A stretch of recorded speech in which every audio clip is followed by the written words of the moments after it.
All right, so my name's Sam Bentson, and I'm from Aprovecho Research Center. It's been 16 years now. I've been doing this work on cook stoves and also measurements, a lot of measurements. But this talk is focused on stove design. It's funded by the Osprey Foundation.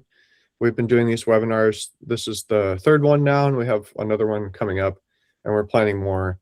But we have a grant from the Osprey Foundation that's supporting our work. Today we'll talk about the designers and the cooks' roles in cook stove design, and we'll just kind of go over the three-stone fire because there's things that are good about it, but there's also things that are bad about it. But I think it's important to recognize both those things, both the good and the bad.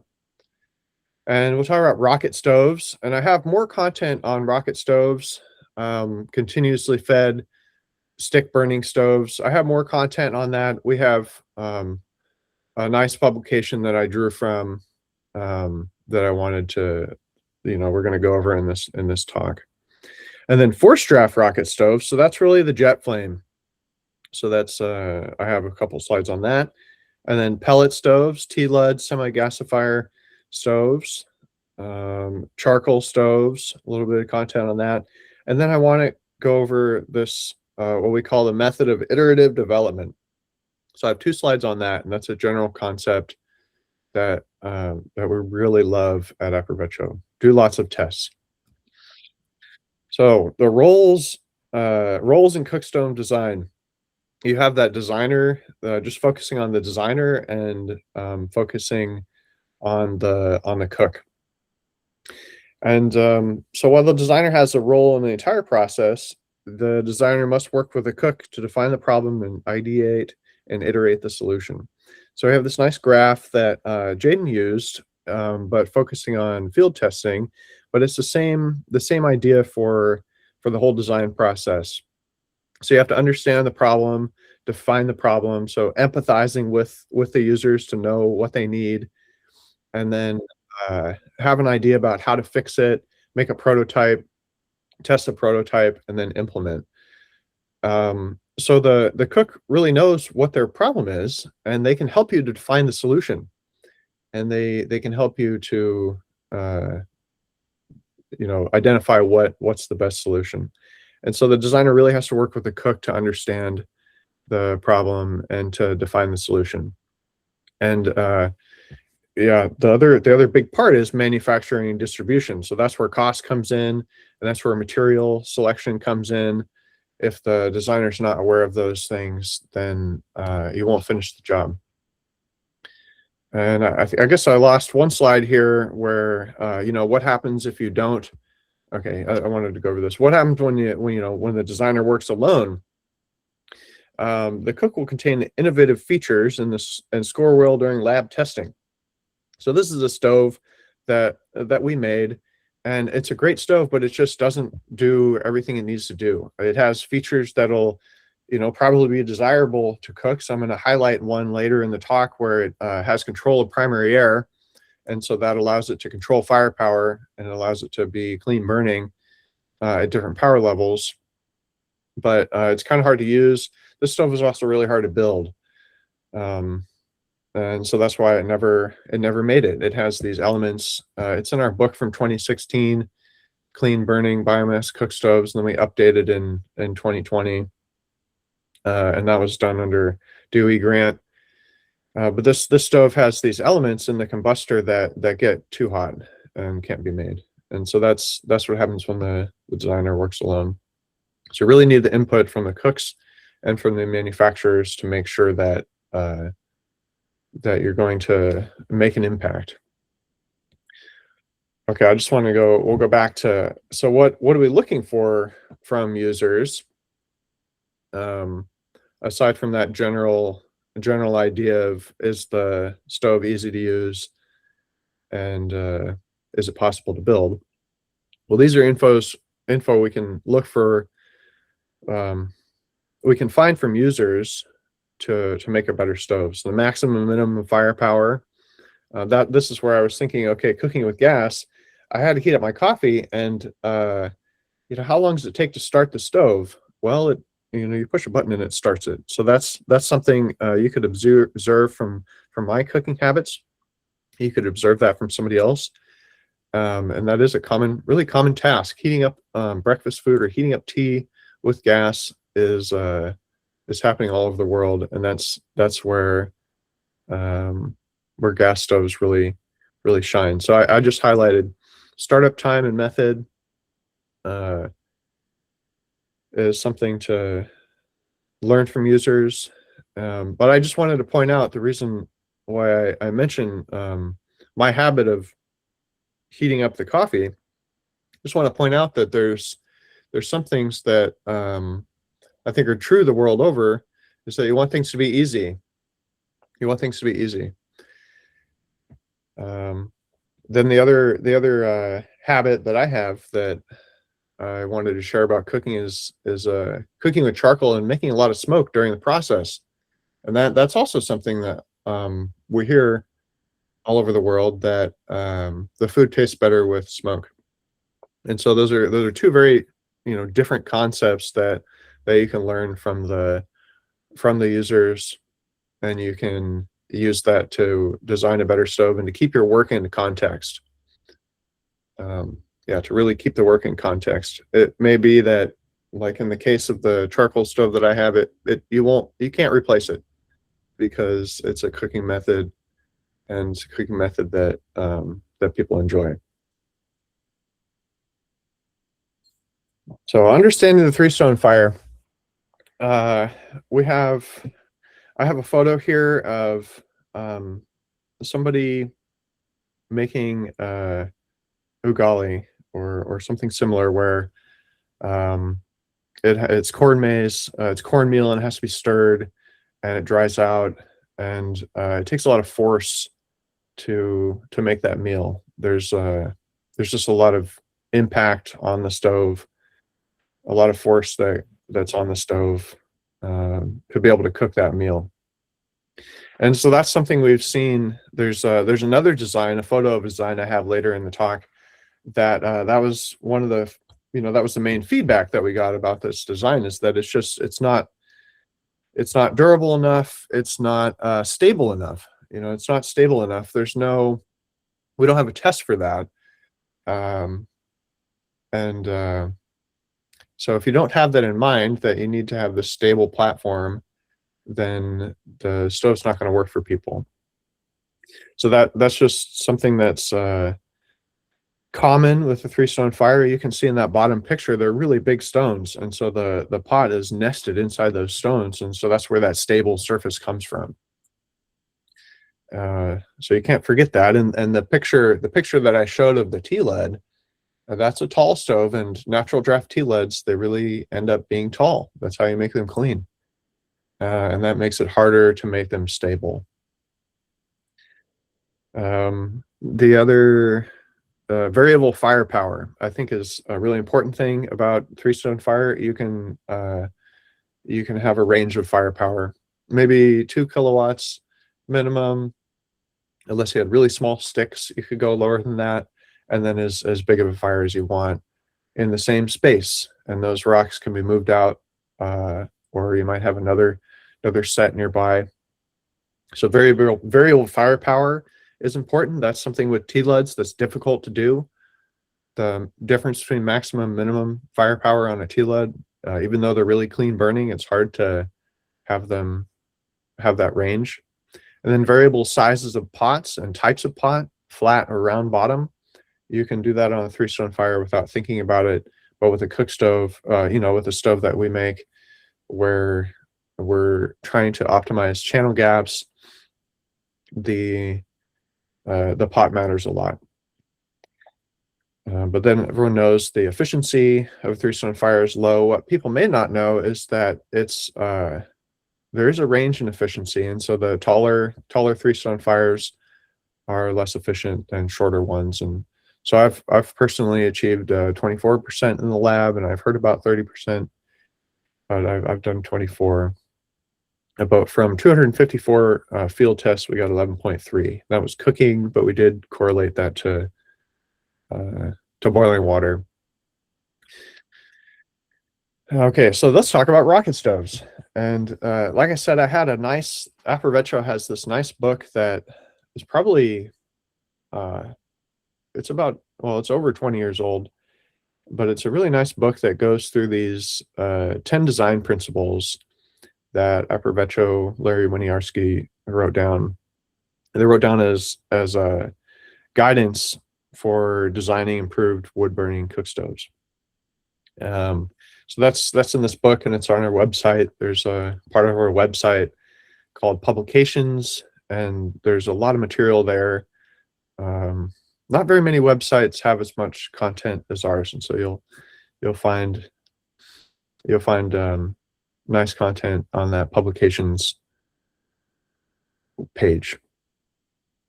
So like I said, these are general guidance, and the solutions must be iterated to become market ready. So the first thing we can talk about is insulation around the fire. So there's a photo of a fire, a really simple photo of a fire, and the fire is burning at the end of the sticks. And we just this concept is just that insulation, which can be multiple layers of shiny metal with air between. That's what I used on a charcoal stove a long time ago to really get it to heat up faster and burn the carbon monoxide. It can be ceramic fiber. It can be pumice. So pumice is something that we've recommended for a long time. Also vermiculite. Pumice is a naturally occurring substance, and vermiculite's a little bit manufactured. And then wood ash. Wood ash is something that is made in the kitchen effectively when you have a wood stove. And as long as you don't pack it in, so it needs to be low density, as long as you just pour it in between two walls, you need a way to contain it. As long as you pour it in, it'll maintain low density, and that will act as insulation. And what insulation does is it prevents heat from, or it slows the transfer of heat from the source out into the environment. One thing that's just not shown in this photo is you know, the pot goes on top, or the griddle goes on top, and so you'll want all the heat to go up into that surface, and the insulation, it helps to prevent the heat from going sideways or down, and you just want it to go up. So I have a note about insulative brick is made by including sawdust or charcoal in the clay sand mixture, which is burned away when you fire it in a kiln to create air gaps. So insulation is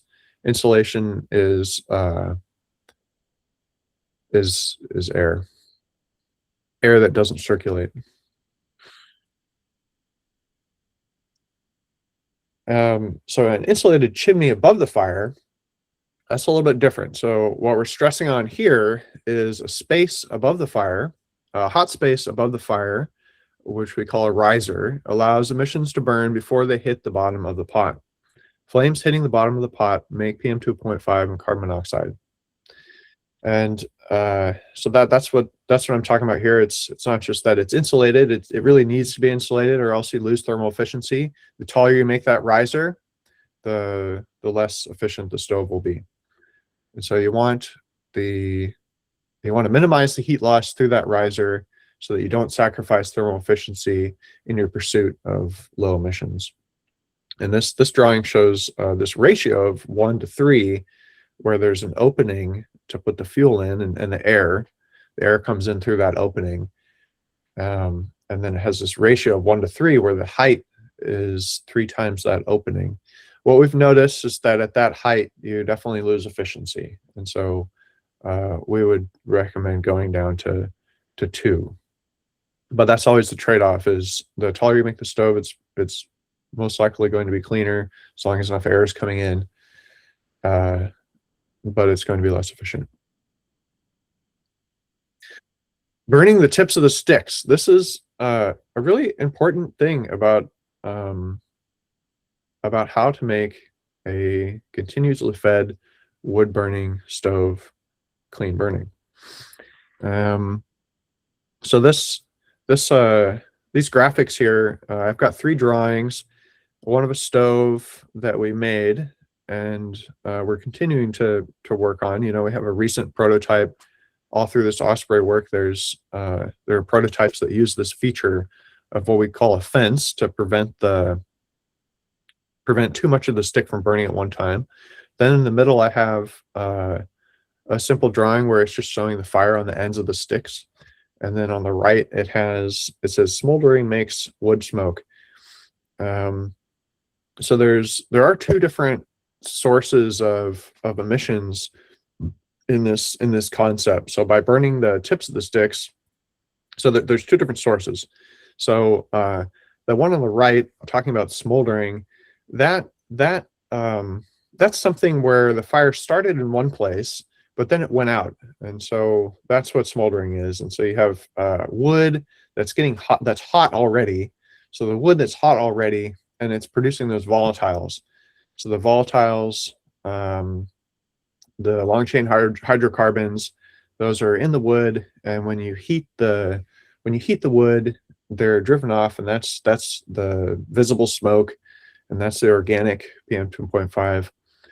And so that's really what that graphic on the right is representing, is that wood was already heating and there was already flaming combustion, but then the wood was shifted and the flaming combustion stopped, but you're still left with hot wood that's undergoing pyrolysis and making smoke. The other source of smoke that is totally different than that is better represented on the left. On the left, it says 8 centimeters of sticks to burn. So that's for a 4-inch diameter combustion chamber. Yeah, so that's why. So 10 centimeters, 4 inches, and so that 8 centimeters of sticks burning is for a 10 centimeter, 10.4 centimeter combustion chamber.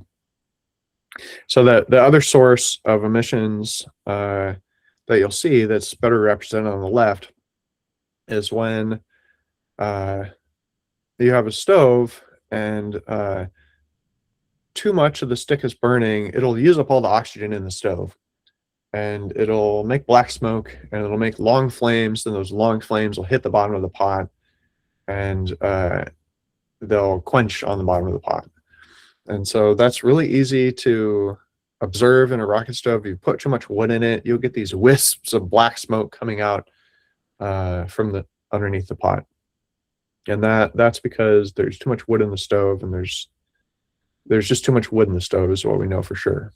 And so that's why we only burn the tips of the sticks, because it prevents too much wood gas from being created, and it keeps those flames short. So even the photo here shows relatively short flames. They don't go to the top of the stove. So that'll make the stove cleaner burning.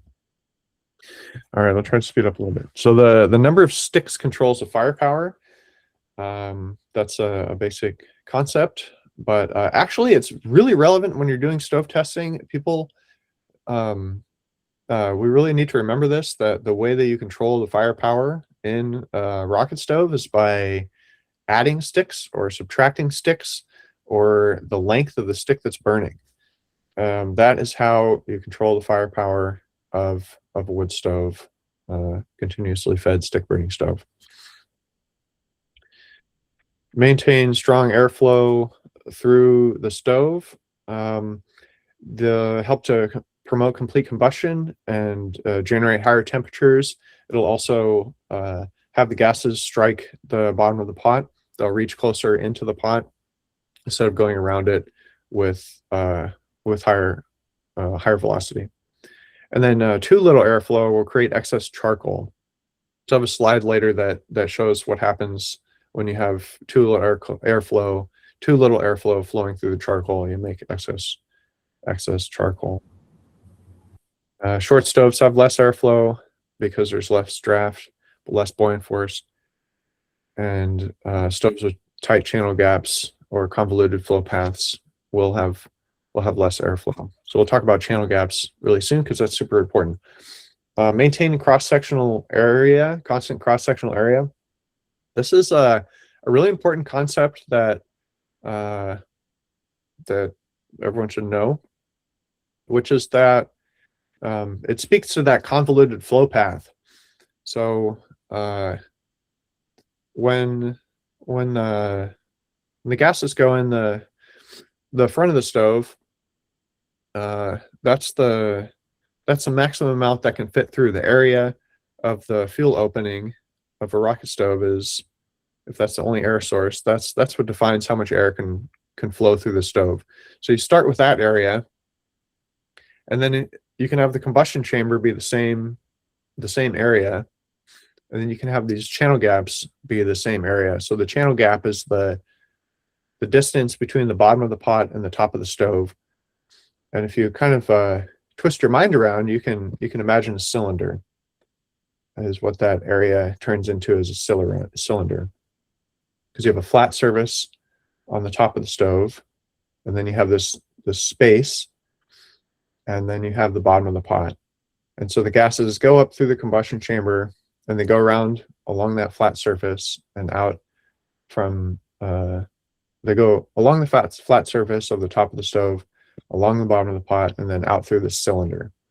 So that cylinder, if you start off with the same area as the fuel opening, you'll minimize the pressure drop across the stove, and you'll maximize the airflow. So if you need more airflow through the stove, that's how it's done, is by keeping constant cross-sectional area. So this diagram on the slide, it just shows a cylinder, and then it shows two concentric circles, and the center circle is, there's no airflow, but the difference between the two concentric circles, there's airflow. And it's just showing that there's 14 squares between the concentric circles, and there's about 14 on the circle, because you have 12 plus 4 halves. So that's a principle to keep in mind to maximize airflow through any stove, as a constant cross-sectional area. Putting a grate underneath the fire and the charcoal, it burns up the charcoal. It allows air to flow through the charcoal and burn it. If you don't do that, or if you don't have the sticks elevated off the floor of the stove, you'll make a lot of charcoal, and that'll fill up the combustion chamber. It'll make the combustion chamber too hot, and you make a lot of smoke. And so then you end up having to pull out the charcoal while you're cooking. And a shelf. So that's, in this drawing, it says a shelf for wood. There's actually not a grate pictured, because the grate goes underneath the charcoal. That's what I mean by grate, goes right underneath the charcoal. But grates kind of need to be made by a cast iron or a ceramic, because they get very hot. And so that's where the shelf comes in, because it keeps the sticks end up being cantilevered off. I had the photo right here. There's a shelf. So on the left of the photo, there's a black stick shelf, and then the sticks are cantilevered off, and the air is allowed to pass underneath and up through. So those are more durable. The stick shelf is more durable because it doesn't get as hot. Small channel gaps, that's how we get heat transfer. So there's a book from 1987 where somebody, Sam Baldwin, he studied that, and he made a graph that holds true today, where 6 millimeter channel gaps, you can get 45% thermal efficiency. So this channel gaps and a pot skirt, that's kind of what's shown in this drawing here. Is the pot is on the left, it's happy because the gases are warm against it and close, so it's keeping the pot warm, and it's happy. And the figure on the right, the space between the pot skirt, or this, these black rectangles, which are keeping the gases close to the pot, that space is very big. So the gases are not close to the pot, and now the pot is cold. So that's the space between the pot and the pot skirt, or the surface that's forcing the gases to stay close to the pot. You can have that on the sides of the pot, or the bottom of the pot, or the bottom of the griddle. If you make that distance small, you get higher efficiency. And we do that all the time. Okay, so rocket stove design principles applied. So I have 3 stoves to go over. So here's one that is there are many of these stoves.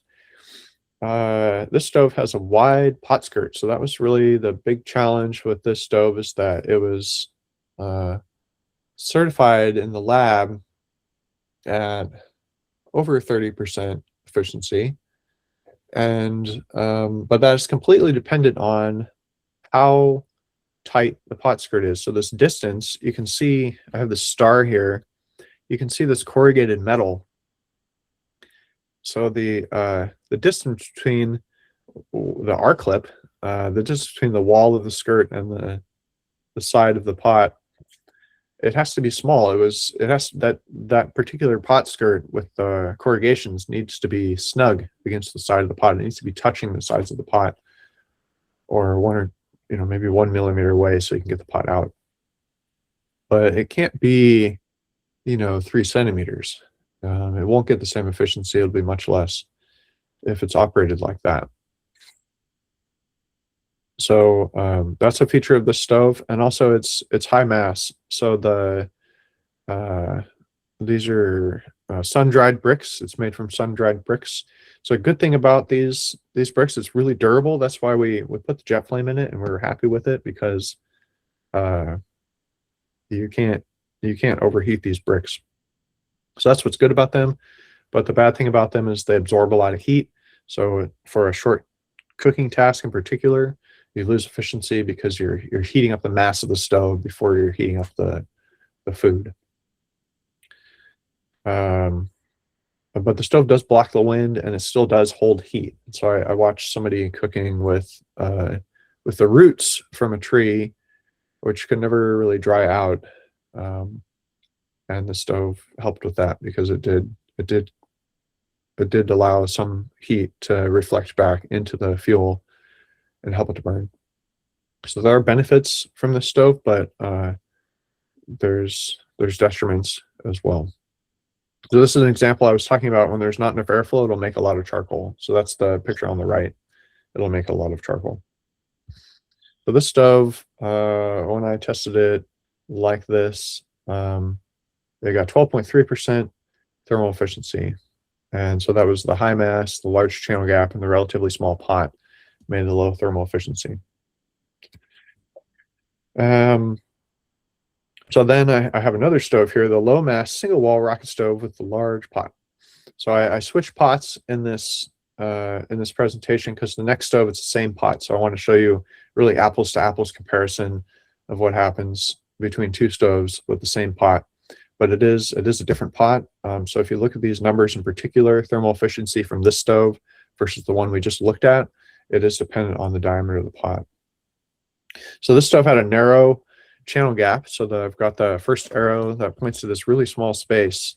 That's the cylinder. So you can see a little bit of daylight right here.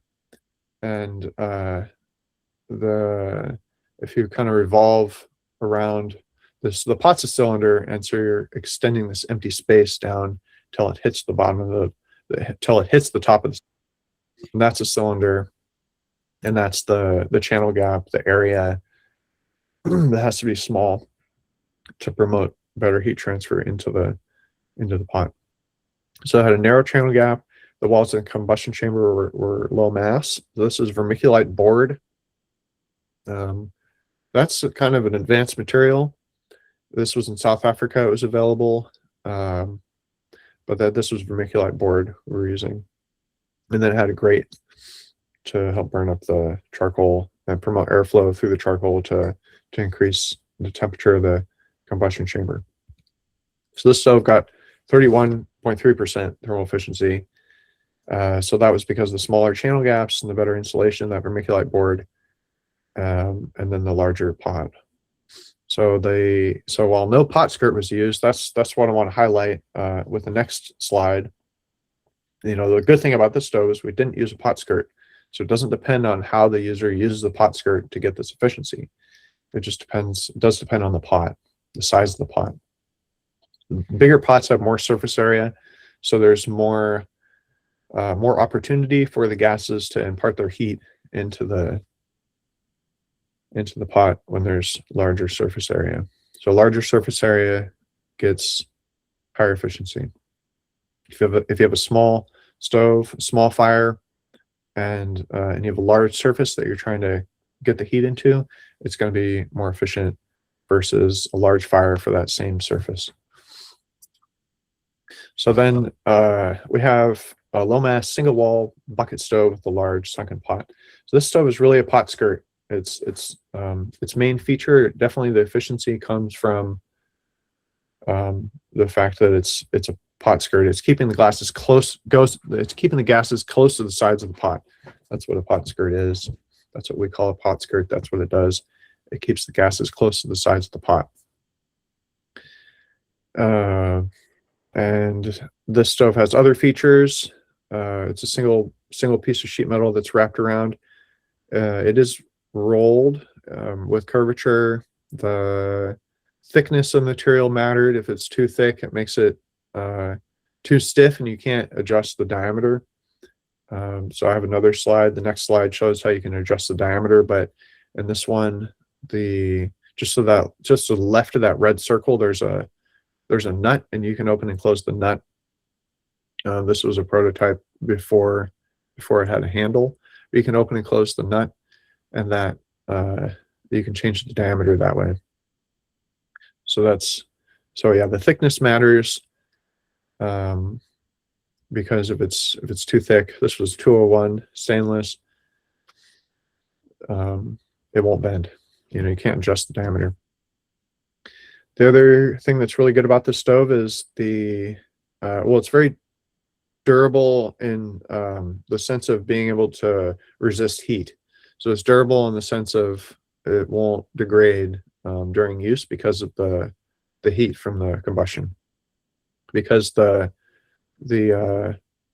fire is on this cast iron grate, and that grate's heavy enough to where it never heats up too much. And actually, this is a real photo of this grate was painted, and after using the grate, the paint was still intact.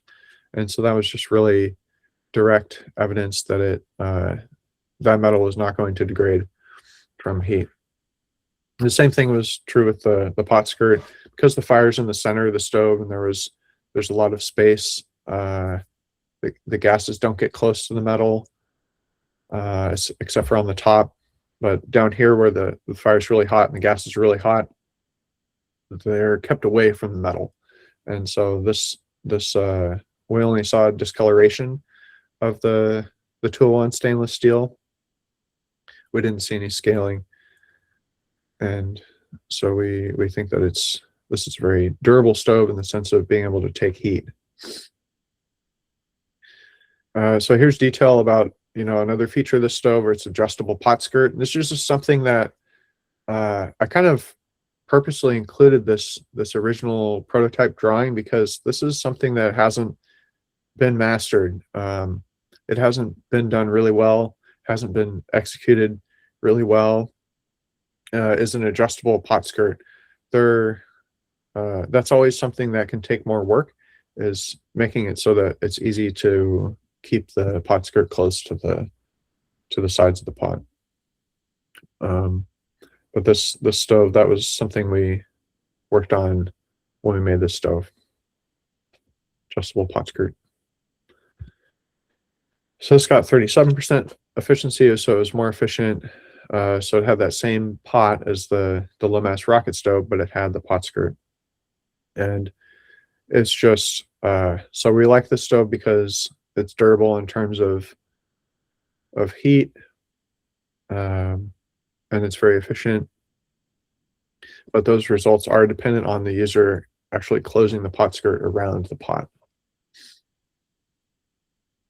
So forced draft rocket stove. So I wanted to talk about the jet flame. So we did two nice papers on this, 2 peer-reviewed journal articles on this, one for the lab and one for the field.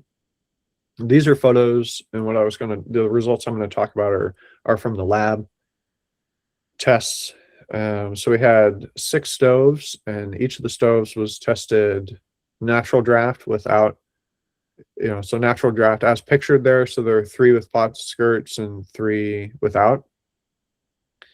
And then they were all tested with the jet flame. So the jet flame is something, it's a product that we designed, and then it's available at SSM, but it's also just an open source concept, and we continue to work on it. And it's an open source concept where it's a forced draft, or it's an engineered bellows. So there's 32 millimeter holes, 30 holes that are 2 millimeters in diameter that blow air into the charcoal. And so the paper, we put it in those 6 stoves, and then in the field study, it was that CQC high mass rocket stove that I was showing. That's the one that was used for the field study.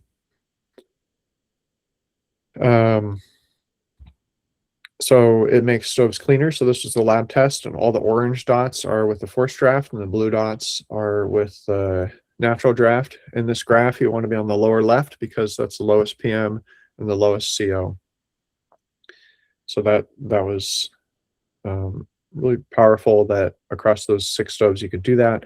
In the field study, it was a 64% emissions reduction from the, it was quite a few users, but that was a 64% emissions reduction when the device was in use. So that was dependent on when the people were using the device. So we measured it based on the power consumption. We were monitoring the electrical power consumption, and so the results were not as good in the field. It was over 90% emissions reductions here globally. The global average emissions reduction was over 90%, but it was still an appreciable emissions reduction.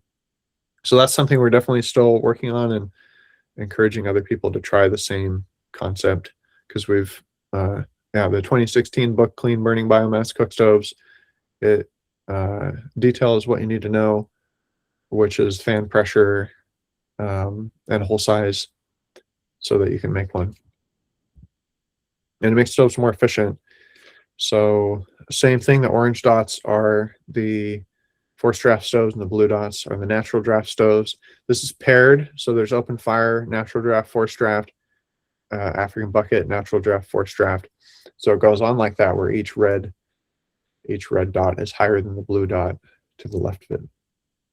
So that was a global, that fact isn't really appreciated, I think, because carbon markets are not anymore as much defined by thermal efficiency, but there's still a lot of pressure from thermal efficiency, and you can definitely increase it with a jet flame.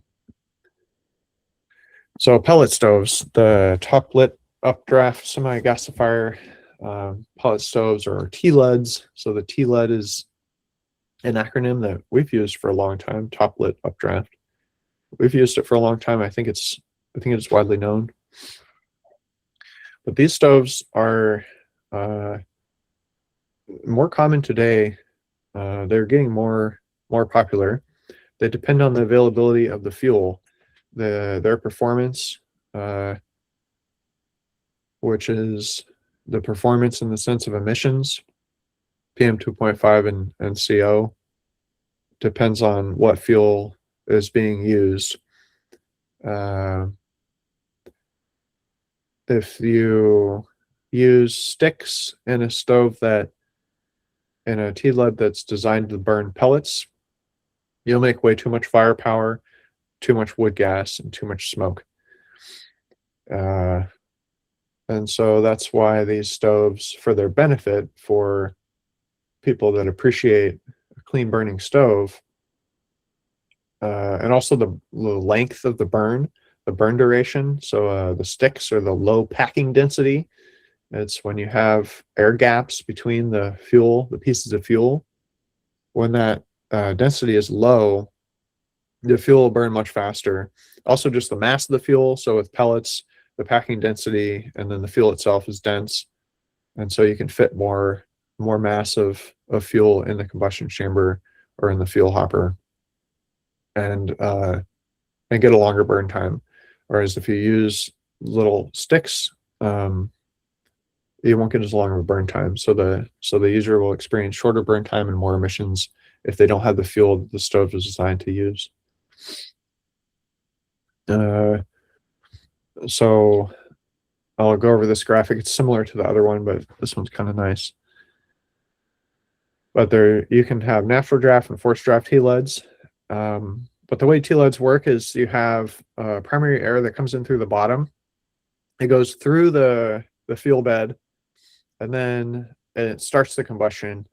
I don't know exactly how it starts the combustion, but I know that you need a little bit of primary air. A little bit would be maybe less than 1 square inch of opening, less than 1 square inch of opening for sure, through you know, which is allowing for a natural draft stove, which is allowing air to pass up through the fuel bed. So there's a small area that allows air to pass up through the fuel bed and start the combustion, but then it's finished by the secondary air. So most of the air comes in through the top. So you can have 1/2 inch holes, or you can have an open annulus. You can have an open cylinder with castellations or supports to keep the to define that space. Anyway, 1/2 inch holes. You can have so most of the air for combustion comes from the top, and then there's the flaming gas phase combustion is on top, and that heats the fuel load and makes more wood gas. So you have this raw wood on the bottom, the gasifying wood. So when you heat wood, we were talking about this earlier, it drives off the volatiles, and the volatiles are what burn. So in this schematic, you have the gasifying wood where those volatiles are being driven off, and then you have burning charcoal. The burning charcoal is if you have a lot of airflow on the top, like for forced draft stoves where the air is coming in and is hitting, the jets are colliding, some of that airflow will go down and it'll hit the charcoal. You'll definitely see glowing, burning charcoal. But for a natural draft stove, they don't, not as much of the flow goes down and it doesn't hit the charcoal. So you won't see glowing charcoal. You'll just see a black mass of charcoal underneath the flames. So that's kind of how they work. And something I wanted to point out with natural draft versus forced draft TLEDs is the forced draft ones, you can make them a lot shorter. So they really do get much higher efficiency. 50% is definitely achievable with the forced draft. Yeah, even without I think you can get close to it without a pot skirt and a reasonably sized pot with a forced draft pellet stove in it. And we think it's because they're so short. This riser height can be very short, like maybe 4 centimeters. It could be the riser height. So the space between the charcoal and the bottom of the pot can maybe be 4 centimeters on a forced draft stove, whereas a natural draft stove, it needs to be taller, maybe closer to 20 for it to be clean burning. So this is an example. This publication it's been around a long time ago. It was published in 2012, but this is just showing that the StoveTech TLED is a natural draft TLED, and it was the second cleanest burning behind the forced draft TLED. So there were 2 very different stoves. You can kind of see T is the natural draft, and then F is the forced draft. And you'd have to look at them close, but that was the main difference, is the riser height was much higher on the natural draft. But it's just the reason why people like pellet burning stoves is because it's easy to make them really clean burning. It's easy to make them clean burning when you have pellets available. There's other benefits for carbon accounting that are good now. So with TLED stoves, the importance of controlling primary air. If you have too much primary air, it'll make tall flames that hit the bottom of the pot. So you need to be able to control the primary air, or tune the stove so that it's for a particular fuel, there won't be too much primary air. That's how we make TLEDs clean. Is we start with we set the firepower based on the primary air, and then we add more secondary air until it's clean, or we increase the riser height until it's clean. So charcoal stoves. Charcoal stoves are kind of difficult to improve because the fuel itself is improved. So the fuel itself helps to get higher efficiency and from the cooking process, and it definitely eliminates the PM emissions. If it's, if the charcoal is formed at a high temperature. But the things to do to make a charcoal stove more efficient is, so the charcoal needs to get hot quickly to burn the CO. So I used reflective insulation in the stove that we made at Aprovecho. And so that makes it hotter faster. And so you need a lot of heat to burn the carbon monoxide, and you need the heat for higher thermal efficiency. So low mass materials and parts heat up faster. And the secondary air also helps burn the carbon monoxide. So that's what's shown in this graphic. So these arrows are the air sources. So there's air coming through the bottom, but then there's an annulus, and the air also comes through the top. We're definitely seeing that again today in the lab. We're working more on charcoal stoves again, and the secondary air from the top helps to burn the carbon monoxide. Another thing that's really important about the charcoal stoves is that the charcoal can burn with very little air, so a tight sealing door. So this is an opening for air to come in, but there's a latch where you can close the door. So that's something that is easy to improve on charcoal stoves, is to make a tight sealing door. So that way you can actually throttle the power, you can turn it down, and when it gets to a point when if you're cooking something that needs to heat up and then go for a long time at low heat, you can do that better with the charcoal stove by sealing the door and preventing air from coming in through the door. And it has to be tight. It has to be, maybe for a door that's 9 centimeters by 3 centimeters, you can have maybe just 1 millimeter around that whole perimeter of the opening, and that's all the air you need for low power. The fuel burns as a batch. Too much fuel in the combustion chamber will result in wasted firepower and lower thermal efficiency. You just can't use all the heat that's generated if you have too much primary air in the stove. So those are basic design pointers for a charcoal stove. Another thing I wanted to point out is that the pot skirt, it does help charcoal stoves. So the main thing we did on this stove, we didn't want to change the combustion chamber because it would have meant different tooling. And so we focused on the pot skirt, and also having a space between the fuel load and the bottom of the pot. That's why that 12 millimeter was identified. It was kind of identified during testing. It was difficult to test the stove because you had to keep the height of the fuel pile constant, because if the fuel was too close to the charcoal, the bottom of the pot, it would cool down. So you need a space between the charcoal and the bottom of the pot, so that the top of the fuel pile would stay hot and put lots of radiation into the pot.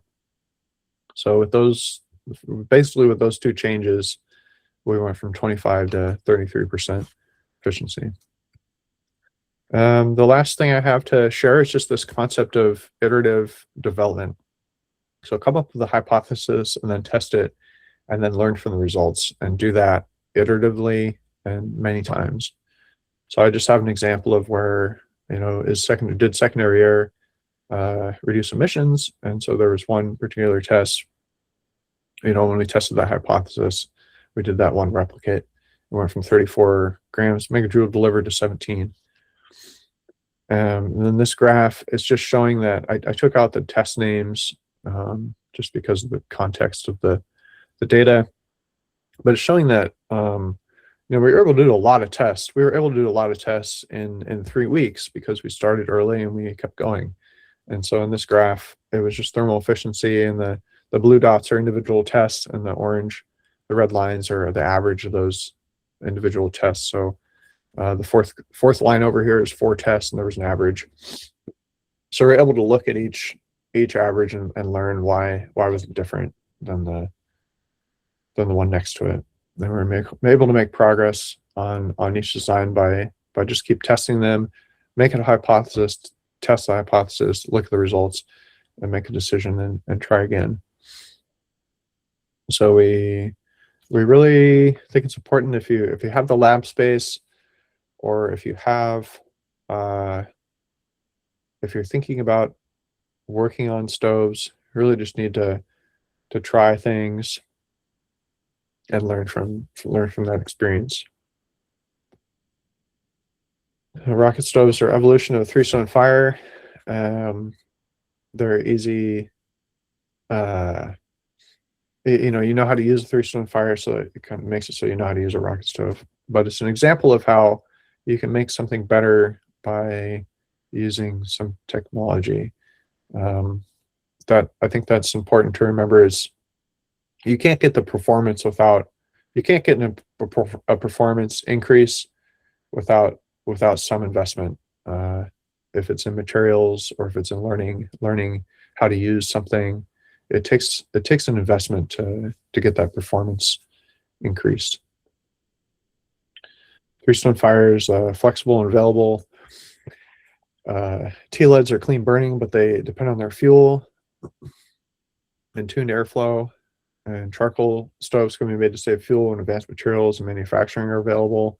That's what it means with insulation. You need the insulation to get higher thermal efficiency on a charcoal stove, or you need low mass ceramic to get higher efficiency. You need something other than cast aluminum, which is recycled to be safer and more efficient. So it takes an investment to gain performance. Making good cookstoves takes iterative testing in the lab and the field. So you have to learn from the cook, and you have to keep trying in the workshop. So please be sure to join us on July 2nd at 8 o'clock Pacific for emissions testing in the lab. And Travis Volpe will give that talk. All right, we have a little bit of time for questions. So, and if anybody have any questions or want to follow up later, but I'm definitely available for questions now.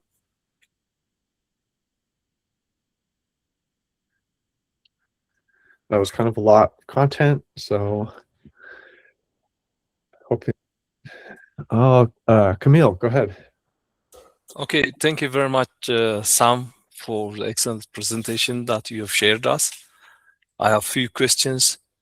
I have seen that the thermal efficiency, just when you present, you have the thermal efficiency of 3-stone fires to be 24 you have obtained, and then this was in the lab, if I'm not wrong, and then 11.3 in the field, and the default value for thermal efficiency with IPCC, I think it's around 10. And is there any move to change this figure? This is one of the questions that I have. I think it did change. I think it went. I think it.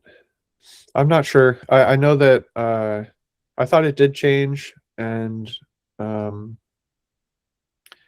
but I'm not sure what's happening on that. I'm not sure if there's what's happening with that. Yeah. Okay. And then the other one is the wood ash. We were using this wood ash as insulation materials, but we don't have the thermal conductivity figure. I don't know whether we have that figure to use as a reference for future designs. Hmm. Well, I don't know whether That's a you good have this. question. Yeah, I've never looked into that. That might be, yeah, I don't know. That's a Yeah, good one. yeah. And the last question that I have is really very interesting about this the second air for charcoal stove Hmm. design. Yeah, yeah. I don't know how, but it could be a way of doing. The question before you present this one was, how do we determine the diameter and the number of holes for the secondary air? Hmm. So if there is any possibility to come up with an empirical equation which determines from the experimental results, Hmm. which will uh, give us opportunity at least to come up with for the first design. Then Hmm. iteratively we can improve it, but to come up with the diameter. If I am going Well, to, okay, we do have the book that I was talking about on our website, Clean Burning Biomass Cookstoves. It does have CAD drawings the of the different prototypes that we made and that we iterated on. I think the whole diameter is about 4 millimeters, and there's about 24 of them. But that would be a good starting place. So the book that we have has CAD drawings of different stoves. So okay, that'd be a good starting place for a design, and then work from there. great. Thank you very much, Sam. Mhm.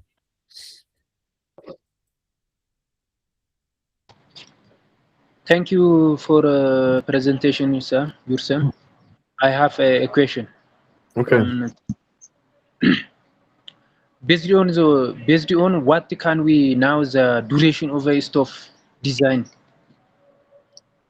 The duration, Yes.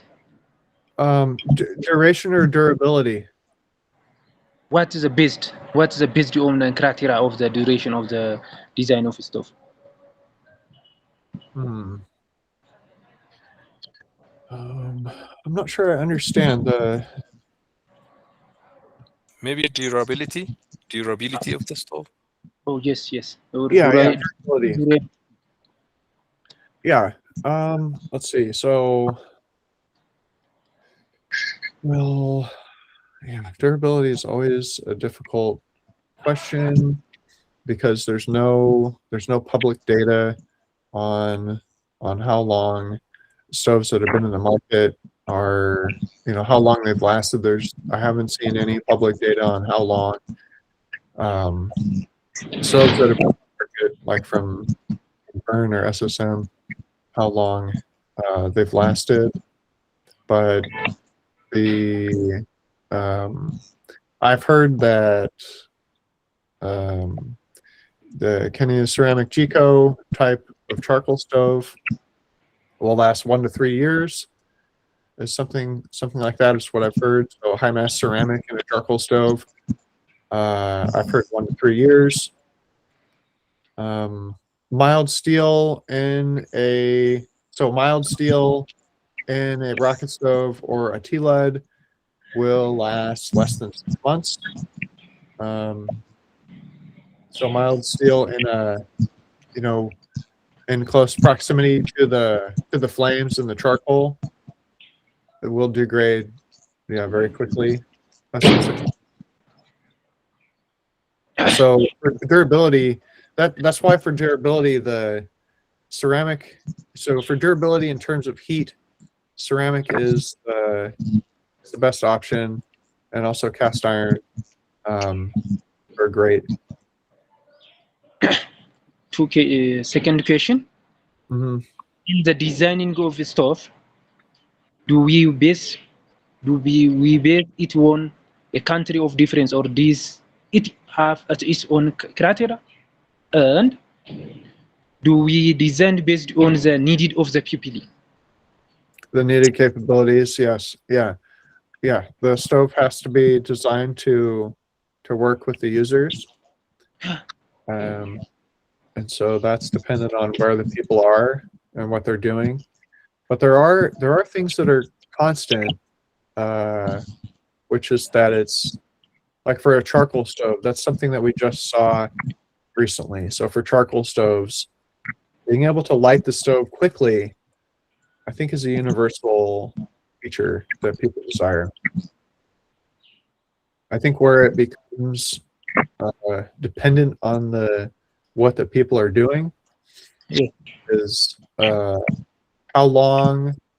So for a batch fed stove, how long do they need burn time to be?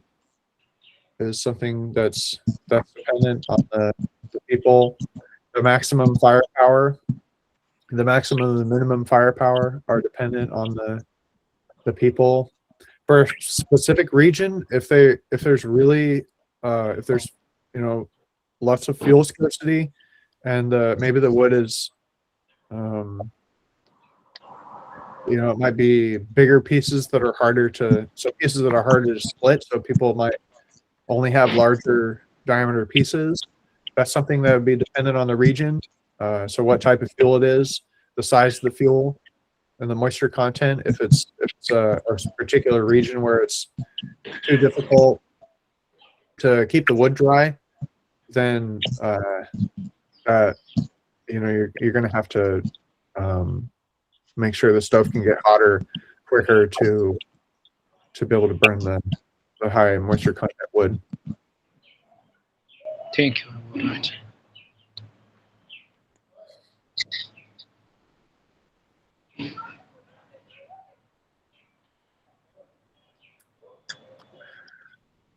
All right. Is there any other questions? Okay. Thank you, everybody. We'll have another talk soon on lab testing. So thanks for attending. Yeah, thank you Bye. very much. Bye. Thank you very much. Bye bye. Thank you very much. Bye bye.